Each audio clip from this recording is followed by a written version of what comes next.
Assalamualaikum warahmatullahi wabarakatuh. Perkenalkan, nama saya Rahmalia Firly Almeida dari Prodi Teknik Sipil yang akan mempresentasikan 3 materi. Yang pertama, tentang sejarah Pancasila. Yang kedua, Pancasila dari sudut pandang filsafat. Dan yang ketiga, Pancasila sebagai etika bangsa dan bernegara. Baiklah, langsung saja. Yang pertama yaitu sejarah lahirnya Pancasila.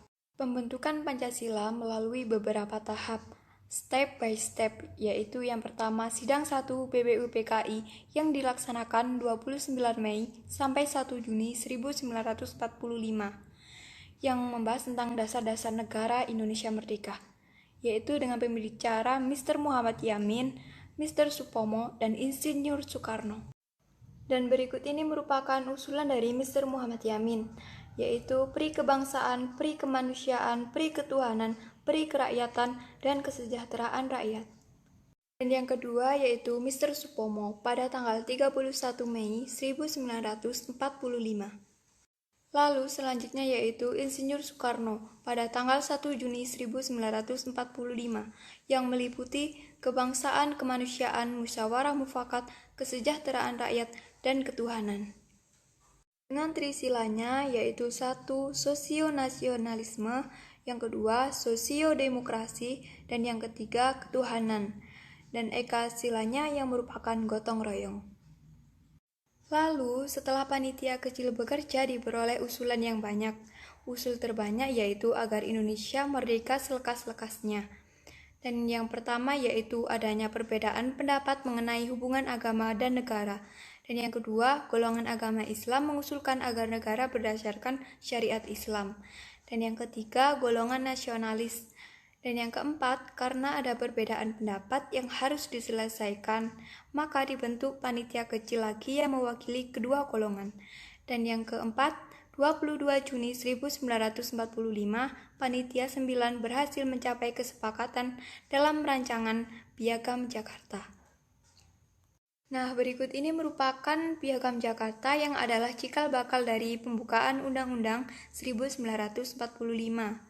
Hanya ada perbedaan pada rumusan Pancasila sila pertama, yaitu ketuhanan dengan kewajiban menjalankan syariat Islam bagi pemeluk-pemeluknya. Lalu, lepas dari hal tersebut, Sidang 2 BBUPKI membicarakan masalah lain, yaitu wilayah negara, bentuk negara, dan persiapan panitia perancang undang-undang.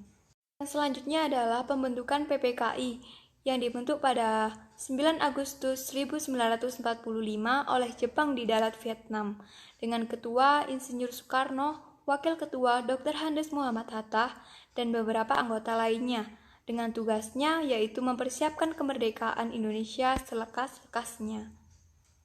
Dan sepertinya cukup untuk penjelasan sejarah Pancasila, dan selanjutnya yaitu Pancasila dari sudut pandang filsafat.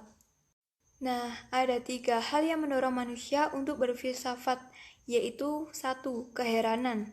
Rasa heran itu akan mendorong untuk menyelidiki. Dan yang kedua, kesangsian. Sikap ini sangat berguna untuk menemukan titik pangkal yang kemudian tidak disaksikan lagi. Dan yang ketiga, kesadaran akan keterbatasan. Manusia jika menyadari bahwa dirinya sangat kecil dan lemah, terutama bila dibandingkan dengan alam sekelilingnya. Selanjutnya, berikut pengertian filsafat, yaitu cinta pada kebijaksanaan atau kebenaran yang hakiki. Berikut merupakan objek filsafat. Yang pertama, objek material filsafat, yang mencangkup segala sesuatu, baik yang bersifat material konkret seperti manusia, alam, benda, binatang, dan lain sebagainya. Dan yang kedua, objek formal filsafat, yaitu cara memandang seorang peneliti terhadap objek material tersebut. Lalu di sisi lain juga terdapat sudut pandang filsafat, yaitu seperti metafisika, epistemologi, metodologi, logika, etika, dan estetika. Dan berikut ini adalah aliran filsafat. Yang pertama yaitu aliran materialisme. Aliran ini mengajarkan bahwa hakikat realitas kesemestaan, termasuk makhluk hidup dan manusia, ialah materi. Yang kedua yaitu aliran idealisme atau spiritualisme. Aliran ini mengajarkan bahwa ide dan spirit manusia yang menentukan hidup dan pengertian manusia. Yang ketiga, aliran realisme, yaitu realitas kesemestaan, terutama kehidupan bukanlah benda atau materi semata-mata. Yang berikutnya yaitu kesatuan sila-sila Pancasila sebagai suatu sistem filsafat. Yang pertama, aspek ontologis. Ontologis adalah bidang filsafat yang menyelidiki makna yang ada atau eksistensi dan keberadaan. Dan yang kedua yaitu aspek epistemologi, yaitu bidang atau cabang filsafat yang menyelidiki asal, syarat, susunan, metode, dan validitas ilmu pengetahuan. Dan yang ketiga, aspek aksiologi. Aksiologi mempunyai arti nilai manfaat pikiran dan ilmu atau teori. Nah, oleh karena itu, kesimpulan yang bisa diperoleh dari filsafat Pancasila adalah Pancasila memberikan jawaban yang mendasar dan menyeluruh atas masalah-masalah asasi filsafat tentang negara Indonesia.